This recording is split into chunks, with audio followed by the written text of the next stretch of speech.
Hey everyone, I'm back, and today we're going to be talking about Solo Leveling Season 2. And Season 2 that we're talking about came out in 2025, and this one I enjoyed about as much as I did with Season 1. And there were a lot of things in Season 1 that were just being set up, and to some extent, things are being paid off now. And I thought the payoffs in Season 2 were pretty great, and it's just highlighting, okay, now that what's happened in Season 1 has happened already, let's just see what we can do in Season 2 to, like, really show off what we can do with this concept.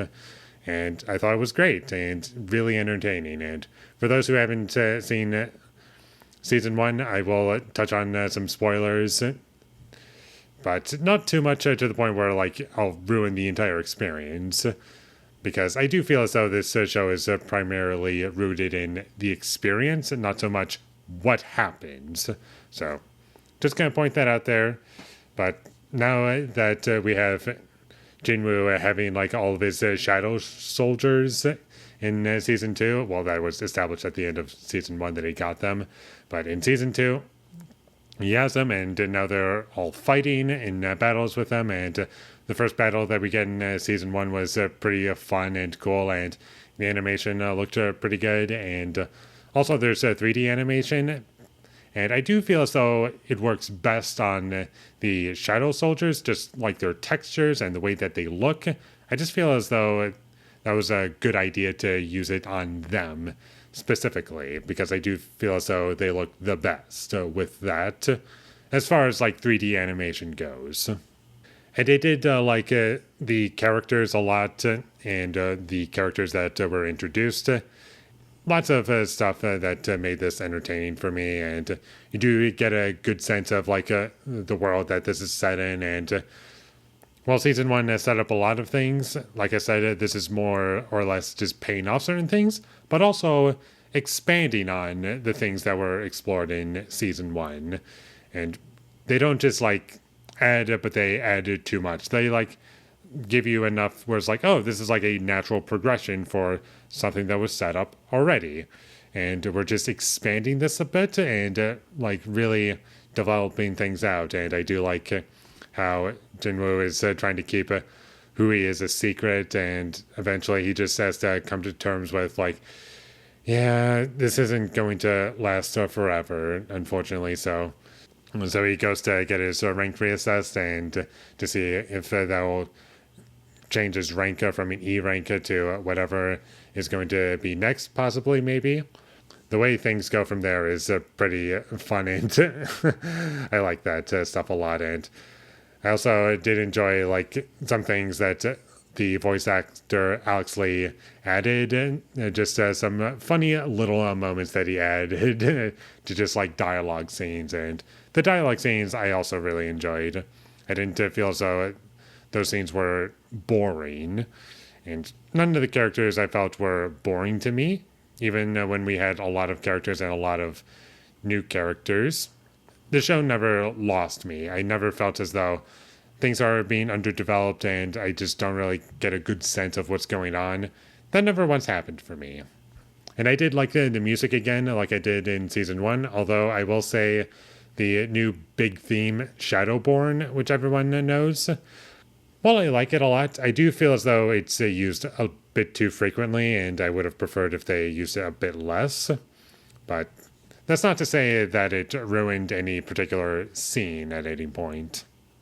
And the action in this one is pretty great, and honestly probably better than in Season 1. Although one small criticism that I do have with the action is sometimes things are happening too fast to where you can barely make out what's happening. You have to go through the action scenes frame by frame by frame just to understand, okay, what did I actually see? So that might be a problem for certain people. And also, like in Season 1, when the screen text shows up on the screen, sometimes it happens a little too quickly to where you can't really read what's on the screen. That happened a couple points for me. And there was one antagonist character where there were points where I couldn't really understand what he was saying. So that was a little bit frustrating for me personally. And for the most part, I didn't really have much of an issue when it comes to understanding what characters were saying. It was just mostly with that one character, which was kind of unfortunate for me. And the best action scene, I know a lot of people will probably go with the big action scene in episode 12, but I more or less lean towards an action scene that happened in episode 8, I believe. I thought that was my favorite, and it was just really enjoyable for me. And all of the shadow soldiers that we see and actually have names I can remember. And I'm not going to name off all of them because I don't want to spoil anything.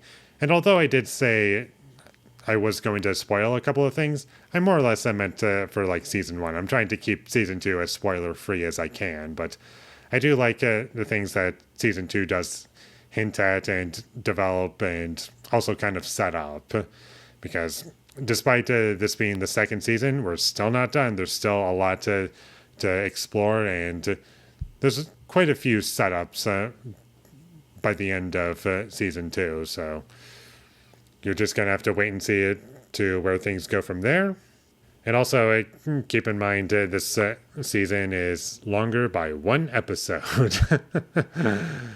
Instead of 12 episodes, it's 13 episodes this time around. Not that it matters a whole lot, but I just feel as though I should mention that in case you don't know. And overall, I just really enjoyed this, and everything that I loved about season 1 was found in this one.